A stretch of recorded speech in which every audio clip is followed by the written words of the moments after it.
Hey there, folks. This is Misadventurer here today with the 25th developer diary for my Imperator Rome overhaul mod project, Hegemony. This video is going to be covering Alpha Patch 0.7.6, which is the final patch of the Hegemony Alpha. The next patch I'll be working on is Beta Patch 0.8. I'm going to give myself a little bit of a break because I've been crunching to get these last couple of patches finished and released. But you can be rest assured that I probably won't give myself as much of a break as I need, and I will be working on and releasing information about 0.8 fairly soon. And of course, you can always follow the live developer updates over on the Hegemony Discord, link in the description as usual. Now, 0.7.6 is fully released as of this morning. It is on the Steam Workshop and on the Paradox Plaza. And this time, unlike in the previous developer diary, I actually verified that it was on the Plaza correctly. The Paradox Plaza, despite being Paradox's website and being connected to the Paradox launcher, where you also upload to the Steam Workshop, is so much more complicated to upload to. I don't know why they don't make it more streamlined, but it involves a lot more steps, and it's harder to tell when it works correctly. So there was a little bit of troubleshooting even this time around to get it to upload to the Plaza correctly. But as far as I can tell, it should be on the Plaza at version 0.7.6, completely one-to-one equivalent with the Workshop version. So all of you Paradox Plaza players are going to have access to the most up-to-date version of Hegemony for the entire time until I release 0.8, also simultaneously on these two platforms. So just wanted to note that, and apologies about being mistaken about 0.5 being on the Plaza. In my defense, I thought it had uploaded correctly, but I realized pretty quick after I made that previous dev diary that that hadn't happened. So this time around, I'm pretty confident it worked correctly.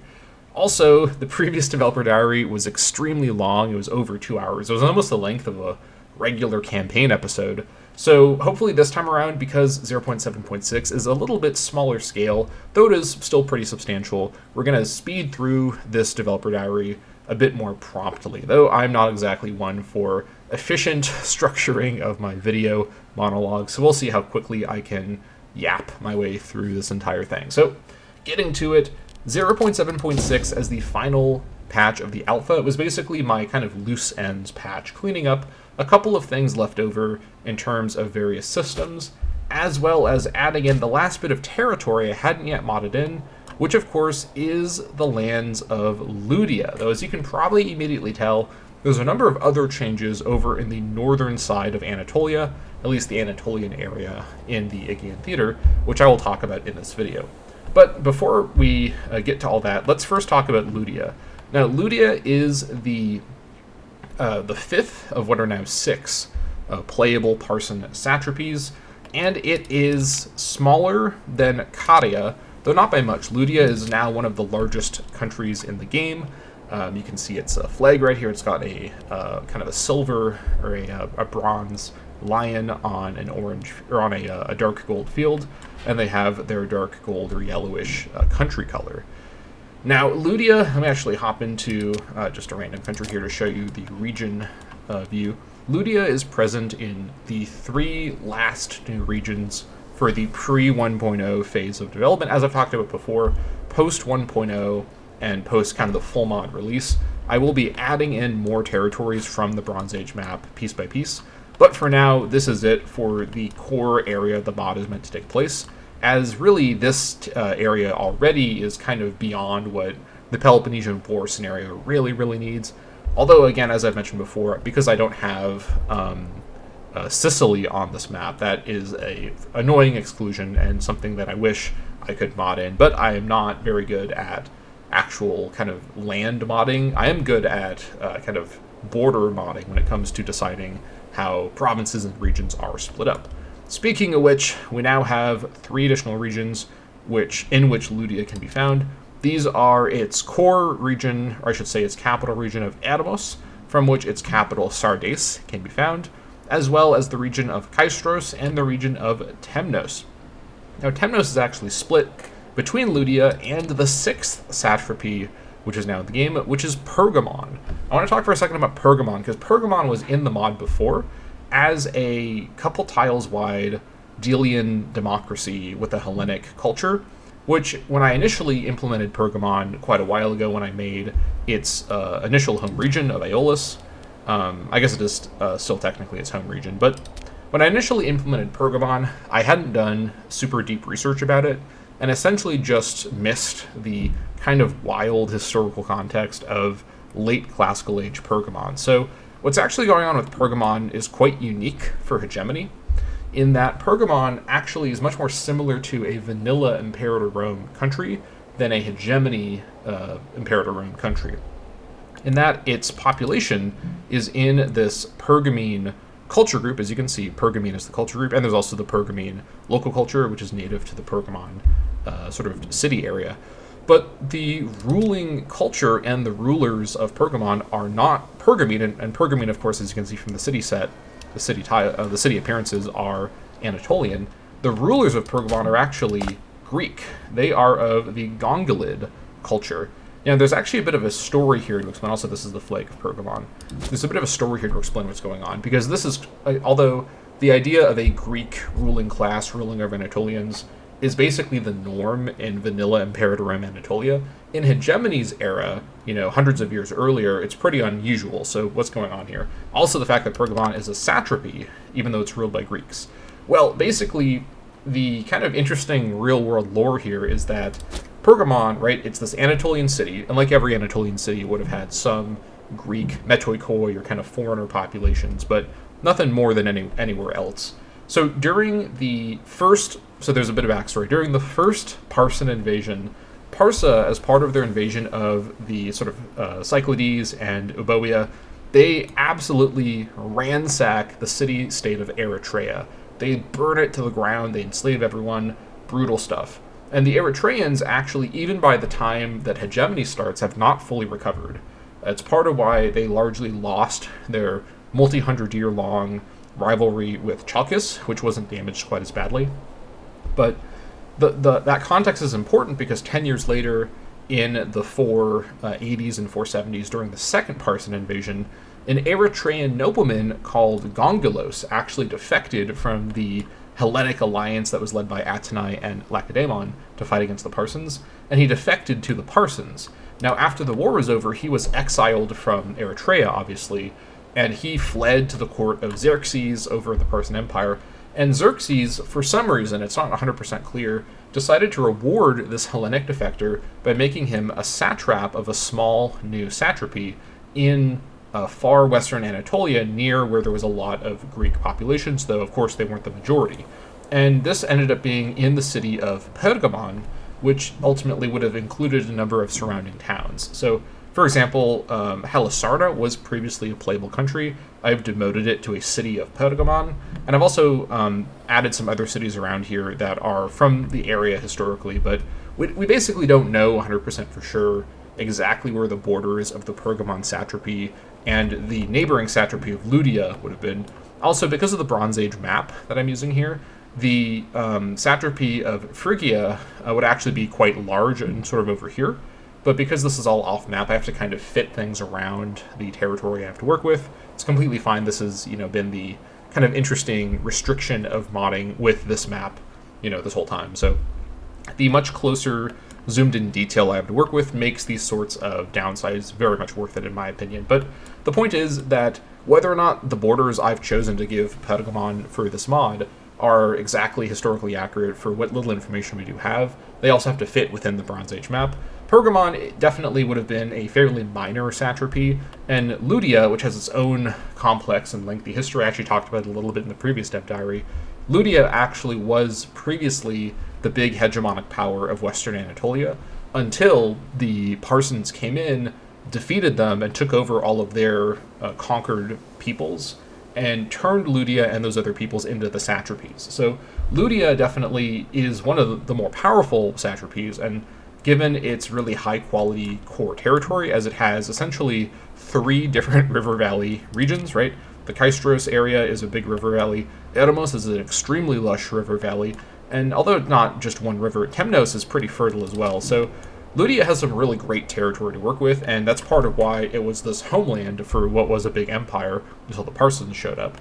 But the point is that Ludia definitely would control quite a bit of territory that's close to Pergamon, but Pergamon needs to have some amount of sort of vastness to be an effective satrapy, as the whole structure of the satrapy system was to sort of centralize authority over a larger area into one city. In this case, that being the city of Pergamon. But unlike with Ludia, Pergamon is not a historical kind of nation state. Rather, it's the city of Pergamon being given dominion over a bunch of other neighboring cities, all to be ruled over. But the twist here, unlike with the other satrapies, where they were assigned governors who were typically of Anatolian descent, or they had like Anatolian culture, and they tried to kind of downplay the parsonness of their administrations, whether that was successful or not, it's more complicated to say. With Pergamon, it was ruled over by Gongalos, right, and the dynasty he founded of satraps, who were all, of course, of Eritrean descent, right? They were of Uboian descent. And although it doesn't show it on the map here, I can actually show you here by showing it through here. The Gongalid culture is noted as an Uboian culture group, which is where, of course, the Eritrean culture is also located. So basically, I have, with the implementation of Pergamon in 0.7.6, tried to represent this dynamic through the way these cultures work out. And Pergamon, by being ruled over by this Hellenic minority, right, they're not even the majority in any single location, but they do have a presence where all of the Atastoi and Polites are Gongalid. Everyone else is below those classes because they're not the sort of native, native culture here is kind of a weird way to phrase it, but they're not the kind of core integrated culture of the country. And of course, although they don't have anything like this right now, Pergamon will eventually be an interesting country with missions, which will let you either try to solidify long-term Gongalid rule, like the Gongalid culture rule, over the local Pergamene, or to try to overthrow them, reinstate a native administration, a bunch of different things you can choose to do. And what's interesting here as well is that even though this country is ruled over by Hellenes, right, and there is plenty of Gongalid pops here. It's not like they're the smallest culture here, but they're only the third most populous. Obviously, Pergamene and Aloren are more populous. So because of this, all of the actual tiles have the Anatolian appearance, which helps illustrate that this is very much an Anatolian area ruled over by Hellenes, which again, super, super common in the vanilla game, but actually quite rare in Hegemony's era, where really true Hellenic rule over Anatolians hasn't really started happening yet. Of course, under what the Macedonians did, and then later on the Phrygians, as in the sort of Antigone dynasty, and the Seleucids and so on from there, and eventually the Romans. These poor Anatolian pops would never rule themselves again, but at least for now, this is a kind of an unusual situation.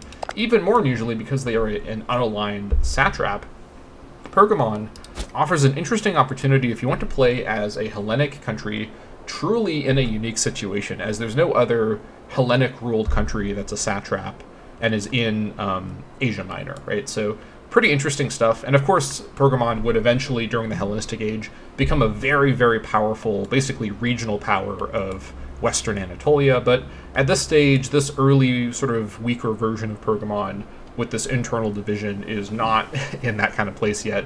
And Pergamon would actually offer quite a difficult play experience because Hegemony's culture and pop mechanics are very much designed around what is typically happening most places, basically everywhere else on the map, where you have, a ruling native culture that it tends to be the most populous or one of the most populous, for example, with like Macedon, where you have the Macedonian sort of national pops all over the place. And they may not be, well, they actually are the most populous there because Macedon's so large, but you get the idea. There's a lot of cultural diversity in this mod. I've put a lot of effort into ensuring that there's always some level of diversity you have to sort of work around or deal with when it comes to assimilation and whatnot.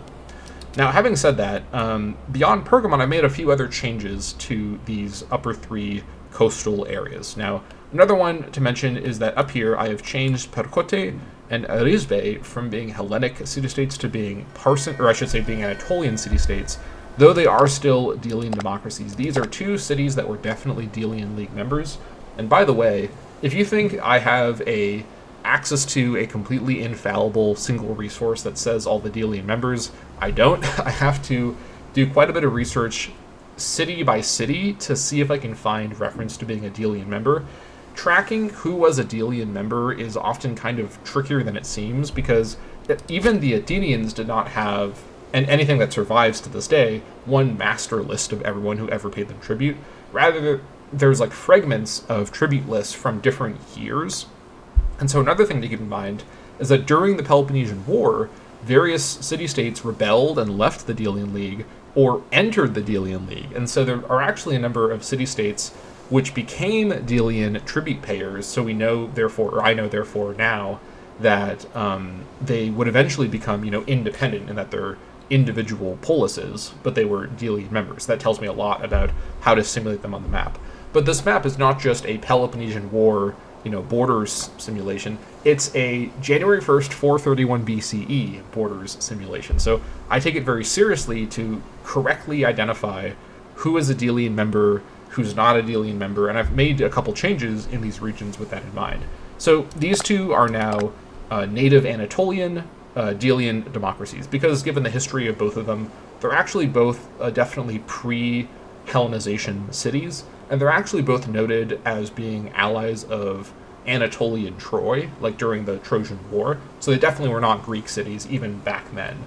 And as far as I can tell, both Arisbe and Perakote would have still been considered Anatolian cities in 431. I'll continue to research, and maybe I'll change my mind about this later, but this mostly just changes their appearance. It doesn't really change their core gameplay that much. Another big change I've made to the Troyos region has to do with what's going on over here with Troy, with Ilion, which is now you've got Mytilene has this weird, mainland exclave over here. So this is a whole nother rabbit hole I fell down when I was researching for this patch, when I was reworking these regions. Mytilene has a kind of obscure bit of history where it controlled this mainland area around Troy. And I didn't know about this when I first modeled this area. This is a pretty obscure piece of information about Mytilene, but part of how we know about this is that one of the consequences Athenai foisted on them after their failed rebellion from the Delian League in the 420s is that Athenai turned all of its mainland holdings into Delian League member city-states, which is what I initially had read about them when I made them in playable countries. This is, by the way, why the most recent update has resulted in a smaller playable country size than the previous one, because I've noticed these various playable countries that are anachronistic and should actually not be independent countries in 431, even though they all later become independent countries by and large. So if you wanted to play as Ilion for this mod, which would be, of course, an interesting idea, you have to basically play as Mytilene, and this will actually give me quite a few interesting new ways to have missions for Mytilene, who definitely will be an interesting country. Mytilene is basically top of the list for countries that are guaranteed interesting countries, despite not being super big power players, because Thucydides writes so much about Mytilene because of the whole Mytilenean debate situation, where I'm not going to go over the whole thing because it's a very long and kind of complicated thing to explain. Basically, it's one of the most important parts, I think, of history of the Peloponnesian War, and honestly the history of political science, because the way the Athenians evaluated their relationship with Mytilene and the way they kind of understood their role as this powerful state is really impactful on the way international politics kind of evolved from there. Even though the scale of this whole thing seems quite small by modern standards, I think the kind of dynamics of the Mytilene debate are still relevant to this day when we talk about the relationships and responsibilities of nation-states, right? And so Mytilene, as a country, definitely has a lot going on, and Thucydides graces us with paragraphs and paragraphs of prose about Mytilene's, history and their, kind of disposition. And the existence of this Mytilene mainland gives even more options here, because there can now be missions for Mytilene, again, not in the mod right now, but in the future when I add in those missions later on, to, for example, play as the Trojans, play as the people of Ilion, and rebel from Mytilene and try to restart the Trojan, world, right, the Trojan Empire.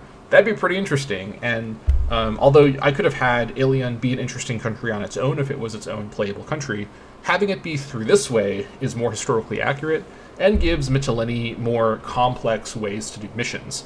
As just having a mission where playing as Mytilene, you try to stop the Athenians from coming and killing you all, that's kind of obvious. But here's an interesting curveball, because they have this weird mainland area. And in terms of where the Mytilene mainland, as I call it, is located, it definitely included Ilion, which is noted by Thucydides directly.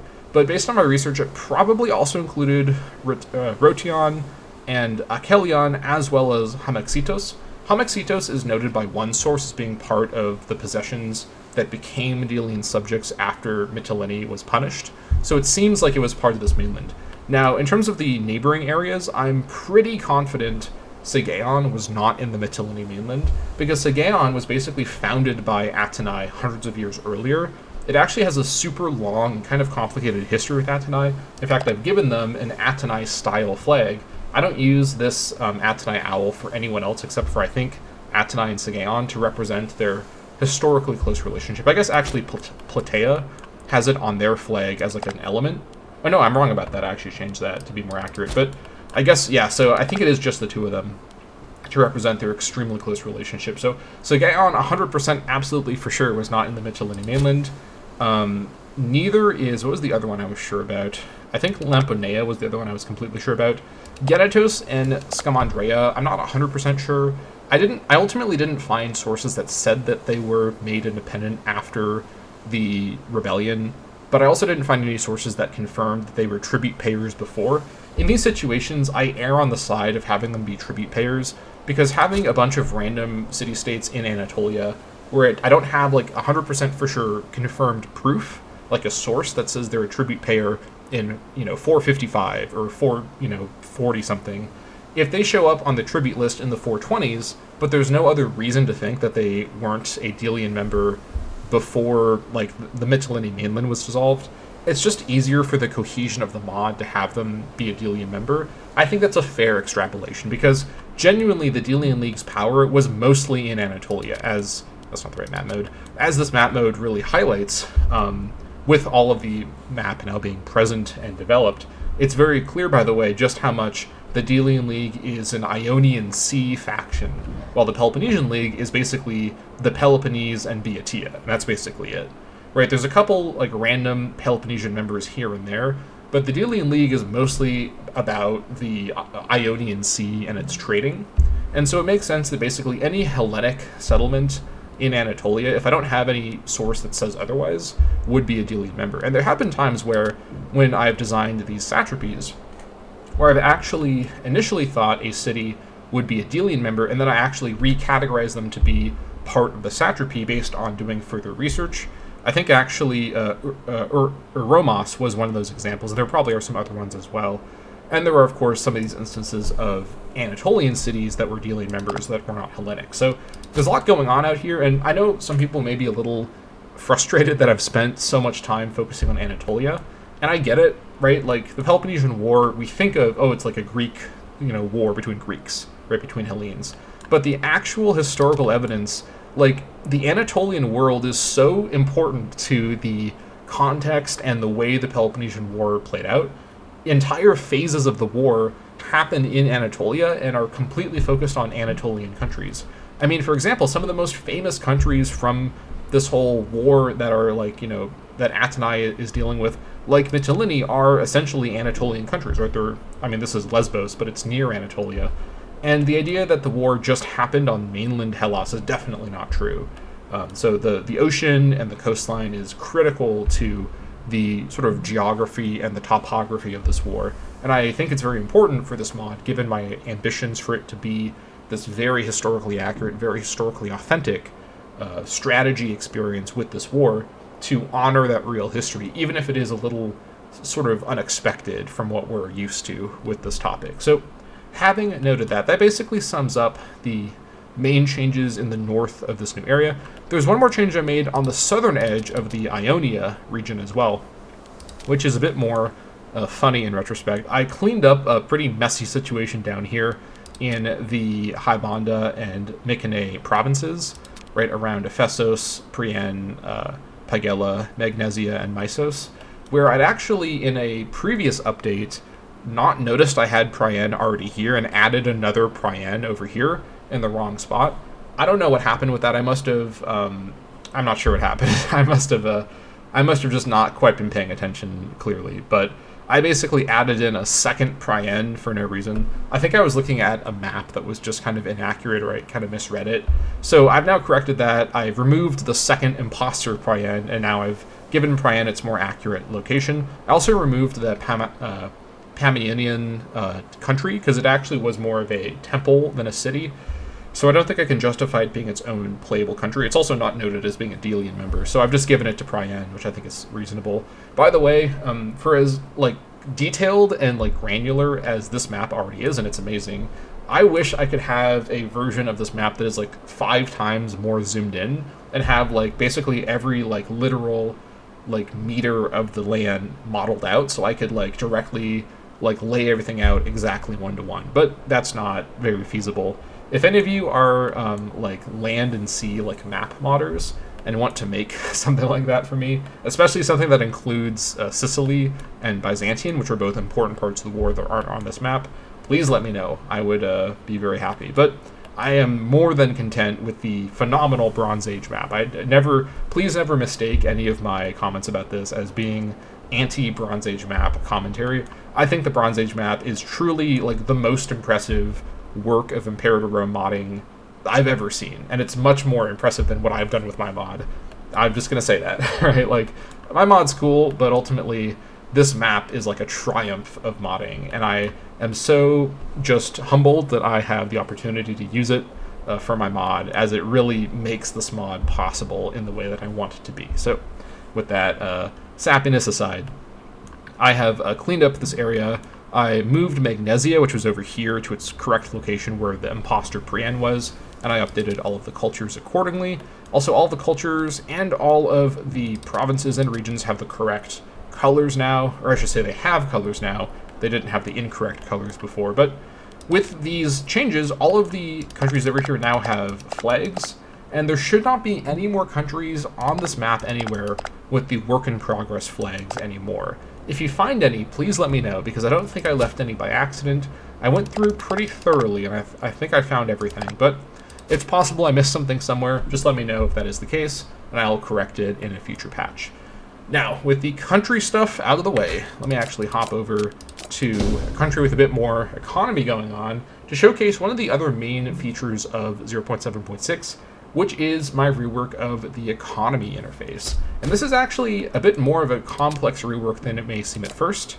Now, the main thing, I guess one more thing to note before I talk about this, because this is quick to show off, is I've also completely updated all of the sidebar interface tooltips. So basically, these buttons over here, they have an interface tooltip that pops up, and all of these tooltips are now completely updated for the mod. So to go through them from top to bottom, there's the country menu, as it's called now. I've also updated all the elements in the interface. View demographics, national modifiers, and your situation. View and set priorities for no cost and with no cooldown. Manage the administration of your regions and provinces. And in fact, I have changed some of the names here. So you have the overview, where you see your priorities, your national modifiers, and your situation up here.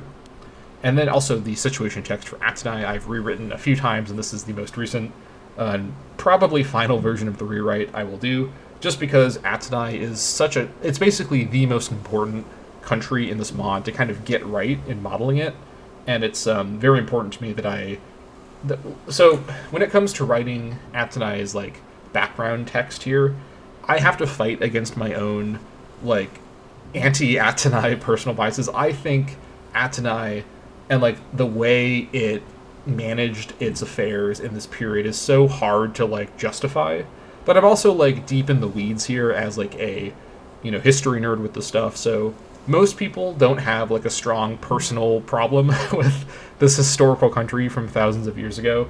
I just think that there are some unfortunate parallels one can draw between the way Atenai built up and then basically fumbled its empire, and perhaps some other powerful countries in the modern day that might be undergoing similar, existential collapse. But putting that aside, I just think Atenai has very interesting and very morally complex kind of origin and kind of like place in 431. And it matters to me in writing out their text here that I don't let my kind of cynicism about Atenai overpower highlighting its genuinely interesting, history and potential. And of course, you can play as Atenai in your campaign and aim to undo some of the more morally dubious things Atenai has done, or perhaps justify it and, keep playing with it. When I play Imperator Rome, I certainly don't try to think about the moral implications of my own, strategy actions. But the point is that this text is the most sort of carefully phrased and edited version of the text so far. I'm happy with it, and I hope for other situation text to be similarly detailed, with a kind of opening paragraph that sets the scene, and then a secondary paragraph that kind of explains their main current problems in 431 when the campaign begins, as well as these little blurbs about their missions. Atenai and Lacedaemon will probably have the most missions. I don't know if Lacedaemon can come up with 5 different missions. Atenai has so much going on, I could easily have come up with like 10 missions, and maybe I will, but in a future version. But these 5 missions I'm happy with because they focus on historical figures that we have, because Thucydides was an Athenian. He wrote a lot about the Athenian politicians of his time, and he has a lot of thoughts about them. And we even have other primary sources like Plato, who was, not necessarily an Athenian politician. He was pretty young, but his mentor Socrates was a Athenian politician and general. And Plato, in his writings about Socrates and sort of from Socrates' character's point of view, talks a lot about Athenian politics and talks about some of these people in retrospect, and even sometimes in the current day. And these, politicians from this era all were old enough to potentially be new leaders in the aftermath of Pericles either dying, as he did in, I think it was 429, or kind of being overshadowed by a different faction. So I like giving Atenai these different directions that are based on its politicians, because we just have so much history about that. Other countries' missions may not be as politician-centered just because we don't have that information. I don't feel comfortable inventing characters to have missions be based around for a mod like this, just because I never want to misrepresent this history in a mod that is so focused on and so committed to historical accuracy. It matters to me that anything interesting in the mod has a reasonable basis in history that I can justify as this being a work of historical, fiction, historical accuracy. So, having said that, getting back to the interface talk, the administration menu, which is what it's now named, has regions and provinces. This is called governorships in the vanilla game, which is the same idea, but this is just, I think, cleaner. Regions and provinces, it's more obvious what these are for. Anyways, moving on, we now have government via recurrent leadership and officers. This was once court. In Hegemony, where the vast majority of countries are not monarchies or, diarchies or, chiefdoms, calling it the court is a little less accurate, although calling it like the assembly would also not be accurate for those that are not polyarchies. So leadership is a good description for this page because it also shows the party leadership as well as the country leadership here. And then officers, this was called offices before. I use the phrase officers in my campaigns a lot. I don't know if this is something other Imperator Rome players say, but this is just, I think, makes sense. This is the screen where you see your officers, so that is the new name here. Then is the economy interface, which I'll actually come back to at the end, because this is where I have the most to say, because it's been completely overhauled. Alignment, this one is pretty much the same as in 0.7.5 when I talked about all the new policies extensively. Adopt and justify your policies, spend authority to challenge the cult. This interface option is still over here, and it still works the same as before. I've also applied all the renames that I wanted to do that I mentioned in the 0.7.5 developer diary. National Unity has a new and improved interface here. It shows out of your pops, some number is currently your alignment, and then the others are other alignments. And then justification has now been implemented in terms of the interface. Justification represents how effectively your government can answer public scrutiny to the externalities of your policy. That's some poli-sci language right there. The negative side effects of justified policies are reduced. I like this final sentence because it very clearly explains what the system is doing in the context of like these, optional things you select that reduce the impact of the negative side effect. As this policy system is very much built around weighing positive and negative side effects in the big context of your whole strategy. We're moving on. Culture via your cultures and manage cultural rights. Cultural rights is going to be the replacement to decisions, which I'm going to be working on early in the beta, not in 0.8 necessarily. And I've talked about this on the Discord, but 0.8 will be focused on character stuff and largely be about the character interactions system, as the beta is all about editing parts of the game that deal with scripting, which is a lot more complicated than everything I've done so far. Now I want to start with character interactions because I already kind of have some character interaction rebalance changes implemented already, so it's a good place to start. But I will eventually overhaul the decision system, and it'll be renamed to cultural rights. It'll work pretty similarly. And this entire interface will also be overhauled in that time, so we'll come back to it in a future developer diary. But in the meantime, it is still, of course, still fully functional. I don't know if the decisions actually work correctly, and they also cost stability, which isn't a system in the game. Stability is still in the code, like you still have an invisible stability score, but it just doesn't do anything. Like stability has no effect on anything, at least it shouldn't have any effect on anything if I've coded that right. So I would recommend just not interacting with the system right now because I'm not sure what it might do, but I will eventually come back to this later in the beta and fix it all up. Moving on, the trade overview has been renamed to the slightly more kind of snazzy phrasing of commerce. Manage and view your imports and exports. Actual interface is completely the same, but this is just I think a more, kind of evocative way to phrase it, as trade overview is a little bit of a mouthful. Next up is military. View your levies and, if unlocked, design your array. This is basically a interface overview I did quite a while ago, and I haven't really changed anything on here. I actually need to update, I forgot to update this text here, I'll come back to this later, but most people don't have access to an array anyways, so nothing to worry about there. Moving on is Misthephore. So this is obviously a renaming to the ancient Hellenic word for mercenaries. View available Misthephore. If someone doesn't know what this word means, if they've not looked at any of my priorities or my tech tree, clicking on this makes it pretty obvious what the word means. You've got your army, and when available, your naval pirate fleets. There might actually be something in the code that's stopping pirate fleets from spawning correctly. I will review that because I want to make sure that pirate fleets are in the mod.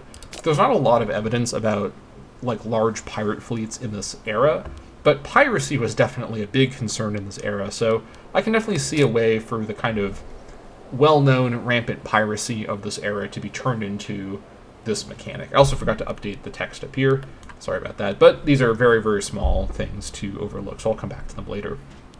Next up, diplomacy. View your foreign relations and take diplomatic actions. Pretty self-explanatory, nothing too crazy going on here. It's basically the same as before, and I will come back to this and when I do a big diplomacy overhaul during the beta. And then technology, view your research and developments. Again, if you don't know this, click military research to get to the big merged tech tree. That's a really big sort of central feature of the mod. The other research tabs don't show anything. This is the only way to get a merged tech tree to work, by the way, is to have it live in one of these sort of tooltips, or in one of these interfaces.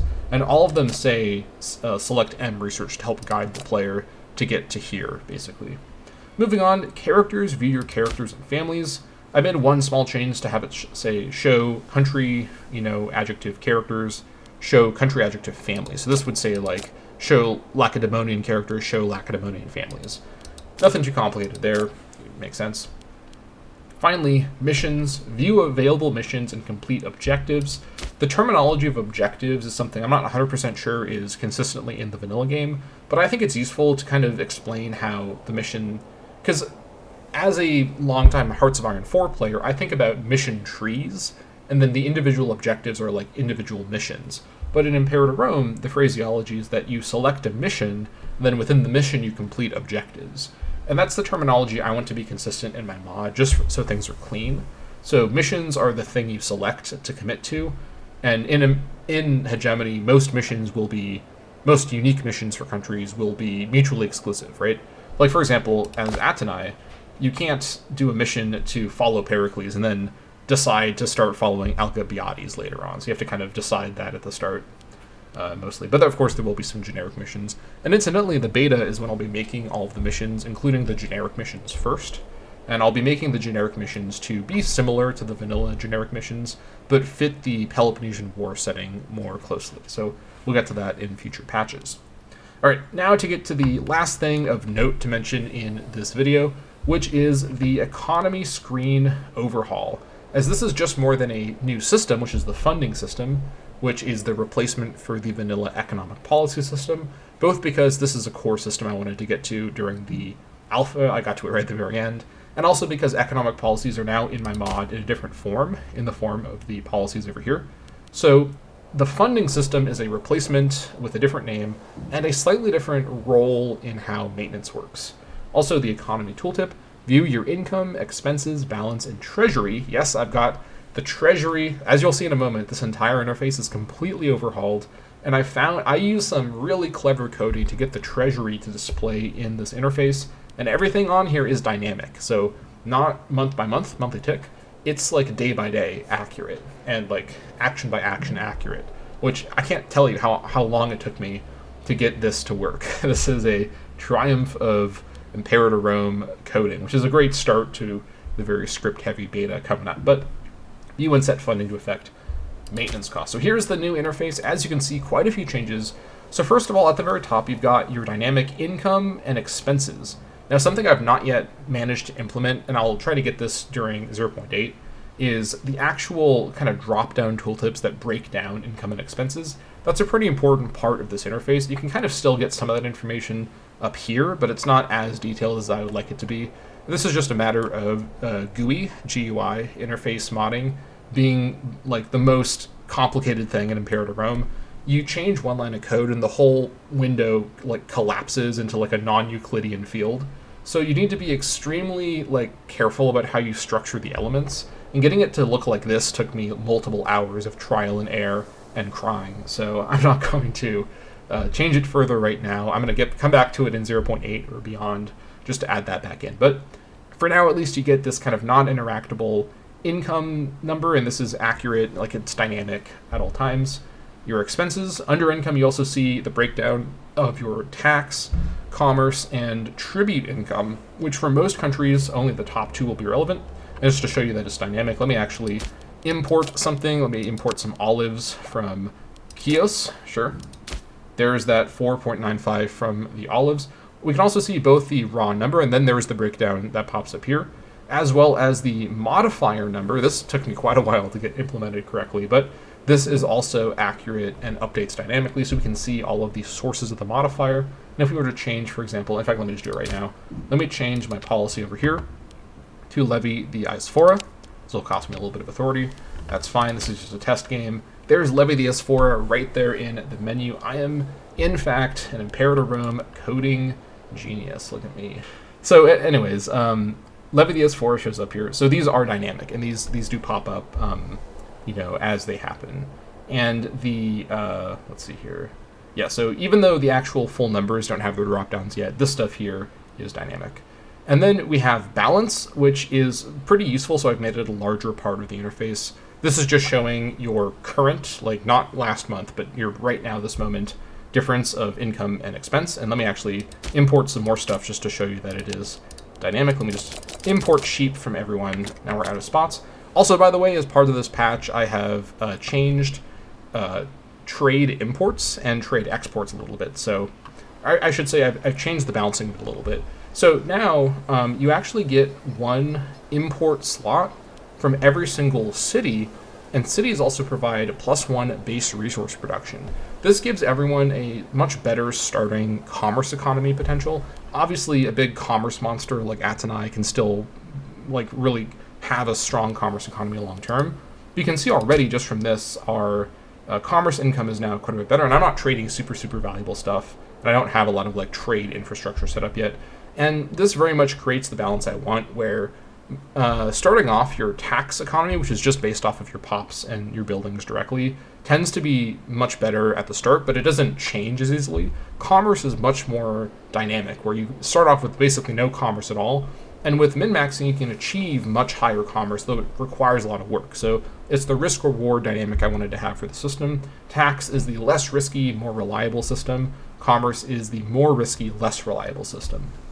So having said that, you can see, by the way, the balance has changed dynamically, as has the income number. And then the treasury interface here, this took so much time to get implemented, but it displays your treasury. This is not in the vanilla interface for some reason. It really should be for the economy interface to show your current treasury. I know it's just right up here, but it's nice to see it right here just for the sake of not having to, kind of awkwardly look way up to a kind of small part of the top of the screen. It's nice here in nice black font. Now moving on to funding, this is where things are a bit different from the vanilla game. So this is the rework of the vanilla economic policy system. And you may notice that unlike in vanilla, where there were 3 kind of income policies and 4 or 5 expense policies, here all of these funding options regard expenses. That's because the system has been rethought as being about how the polis deals with its sort of its funding, expense obligations, as opposed to how it like handles like incoming money. So I've limited the scope of the idea of the system in order to better reflect what was historically relevant to the polis system, where everything in this list of 4 are things that the polis would actually have historically backed obligations to deal with. And other things that deal with the way income is collected are kind of represented through like the policy system, right? Like Levy the Asphora would have been a like income-oriented economic policy if it wasn't over here, right?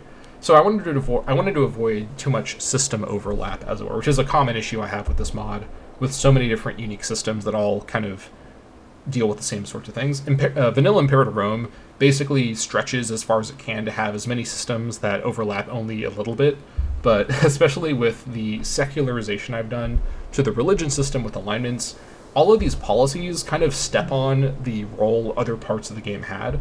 So I've had to really rebalance everything, both in terms of its numbers, but also in terms of its concept and its place in the kind of presentation of the mod. So getting back to it with funding, we've got 4 categories.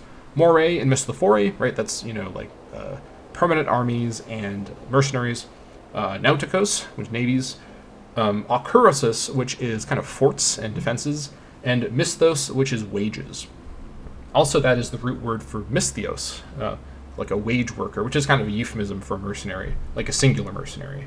So as you can imagine, this is just the 4 vanilla categories of army, navy, fort, and character maintenance or wages. So to get into it, the middle category is actually not a 0 effect. Now in the vanilla game, because these all start on the middle of 3 options, the middle one for all of these is no effect, which I just don't think is an interesting way to use the system. And the left option tends to be you pay less, but you get some sort of negative. And the right option in vanilla tends to be you pay more and you get some sort of bonus.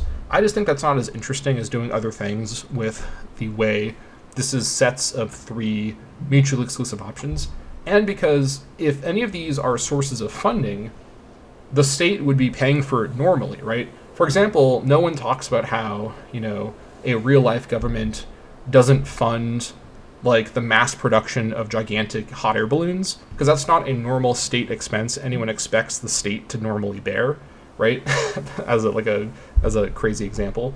And so historically speaking, all 4 of these things were things that these policies from the time would have funded, but they had some choice about how much they funded them. And that's what I'm trying to represent here, where the middle option is the sort of mainstream, common, historically accurate level of funding and what that would look like. And then the things to the left or right are sort of less funding in a way that's historically plausible, but not like the normal way it went.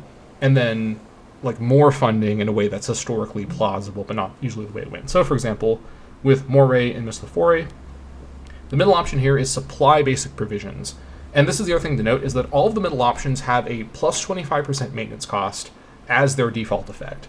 Because if the state is normally paying for it, it normally has a cost, right? That's the way it works. So the plus 25% is the default, and this also has the nice effect of giving most countries more of a difficult economic experience early on, unless you choose to take the downsides of reducing the funding. So supply basic provisions, this basically represents the state's role when it comes to armies of providing, food and like basic provisioning stuff, but not really more than that.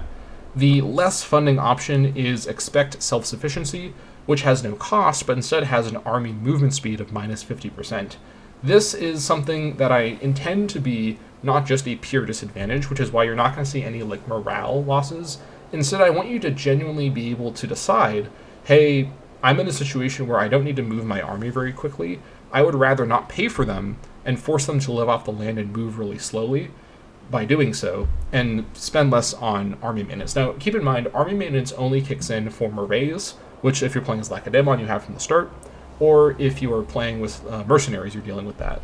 So this is often something you may not click on unless you have those more advanced kinds of armies, but it is here. And then the more highly paid option is issue standardized panopliae.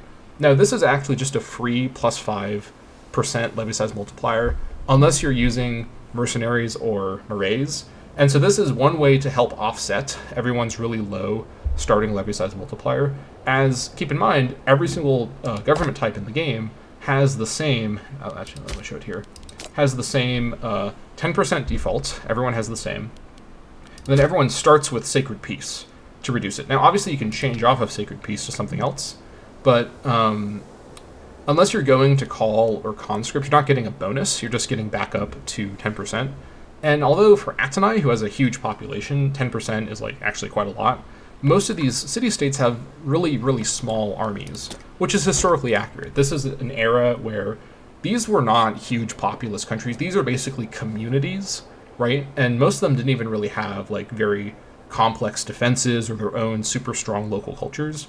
However, I think it's important for the mod's balancing that people do have some amount of local manpower to work with. And so that's part of why, by the way, in this era, it's an era of big like alliances. It's an era of big factions, because individually these city-states are very vulnerable, but they work together to kind of have a collective power as a big group, which of course countries like Atenai were able to take advantage of to lead the Delian League in the way that they did. But the point is that this issue standardized Poplii increases army maintenance by quite a bit, and so if you're using this, which you may want to all the time, if you hire mercs, or if you have a moray, then you're going to be dealing with potential problems from the higher maintenance. But for most of the time, this will be a free source of levy size multiplier, and I fully anticipate that that is the case, right?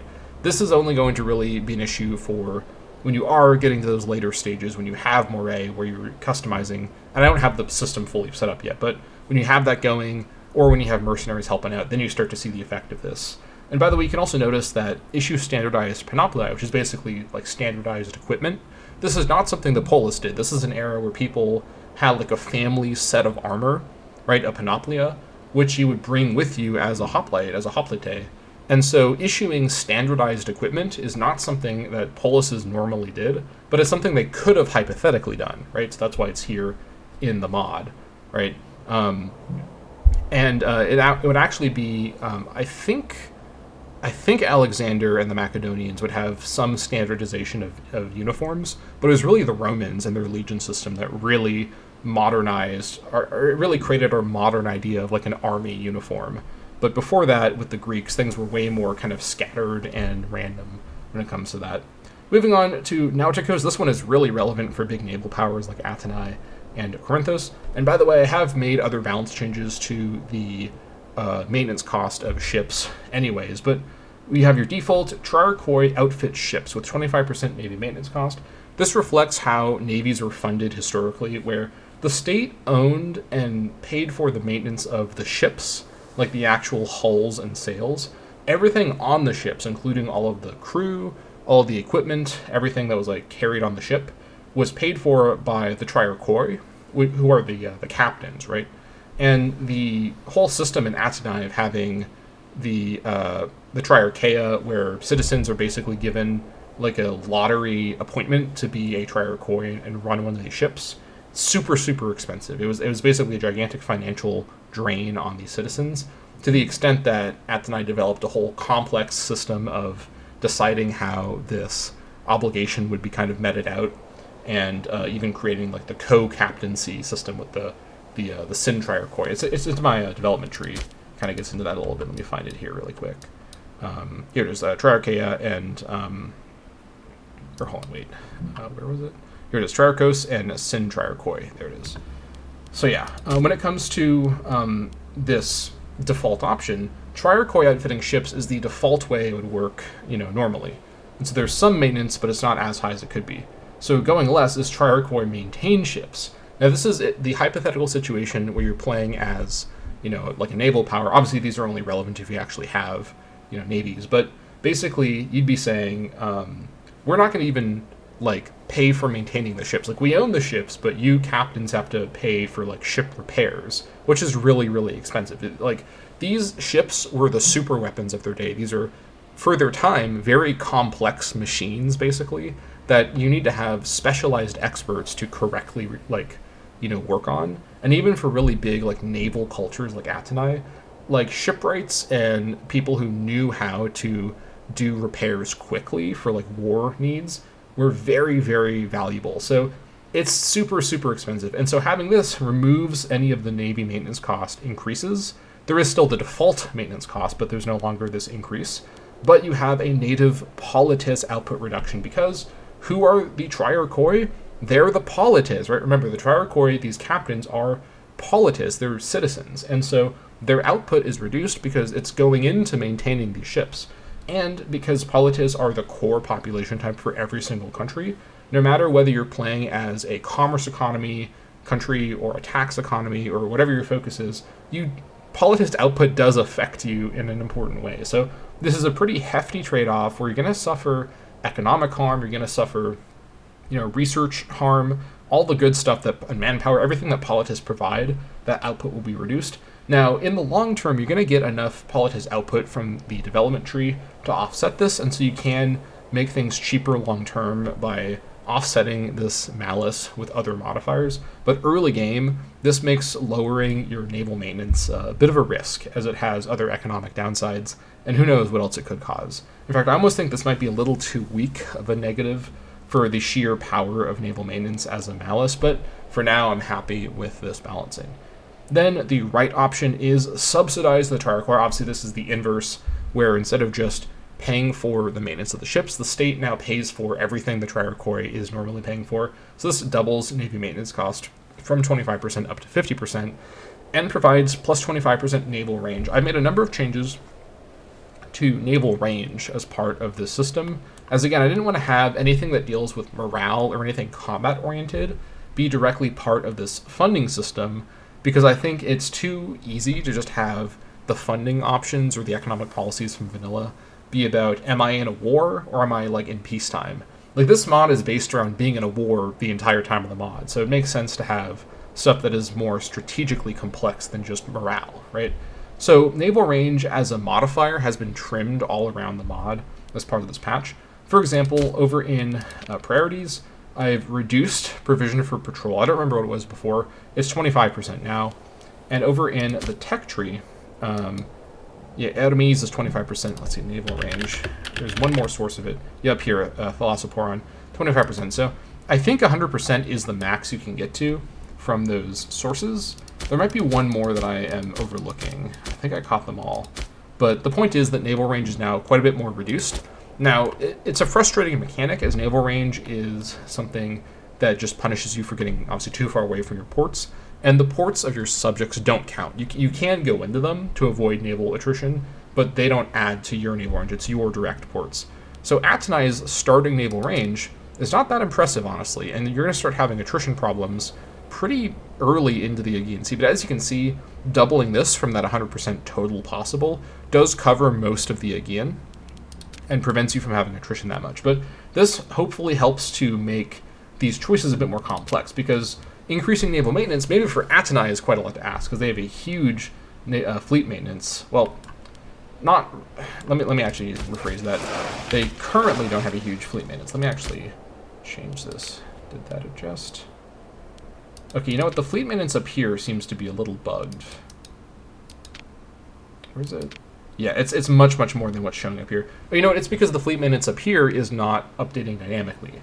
They do actually have a huge fleet maintenance. So basically, we need to do some math to work it out, actually. So 25% less fleet maintenance, that's basically about 33 gold worth. Then going up to here, it's basically like another 33. So yeah, that does add up. I forgot that this one up here is not updating dynamically. This is why adding in the dynamic tooltips and the actual interface here will be nice for me to get to, because it's hard to do this with eyeballing unless you are doing the math. So the point is, going down to here, although it will have other economic problems for reducing politis output, it does effectively reduce the naval maintenance quite a bit. Again, I may come back to rebalance this. This is something that may need to be rebalanced just in general because of how dynamic maintenance is. Atenai, with its gigantic navy, is unusually benefited by reduced naval maintenance. But moving on to Okorosis, this is fort maintenance. The default is wages for Phylakis. This is basically your kind of guards who work in your forts. So fort maintenance plus 25% by default. And at least, actually I'll show it from here instead. So The reduced option is volunteer Philocus. You can kind of understand what this means. You basically don't pay them, you just ask them to do it for free. And this costs no extra maintenance, but it reduces garrison size. If we were to do this, we go from 193 down to 186. So this is a lot less severe than the naval maintenance, but definitely does add up. I also think I changed the fort maintenance a little bit to be a bit less severe than it was before, as many of these, because every city is fortified automatically by its city status. You'll note fort level +1. Either way, the increased option is Hoplite Philocus. So we have professionally armed Philocus. This increases the maintenance, but it also gives you plus 25% fort defense in every single fort. This, by the way, is the equivalent of 5 levels of fort, so that's a pretty big bonus. But fort maintenance can quickly become quite an expensive thing, especially for countries without a good economic base. So I wanted to make sure that there was a sufficient reason to go for this. And I might also nerf this. Honestly, a lot of these funding options are a little too strong. I think I may come back and nerf some of these in 0.8. Even though 0.8 in the beta is going to be more focused on scripting, of course I'll continue to tweak and edit my previous systems to fit everything together better. And nonetheless, I like the actual modifiers. I may want to change the numbers to ensure things are balanced. But moving on down to Misthos. This is character wages, starting with Atalea for loyalty. This is plus 25% monthly wages. Going down to no exemptions, loyalty of characters -10. This obviously can create some problems for you. 0.8, which is the first beta patch I'm working on next, is going to be all about characters and is going to be about like character systems.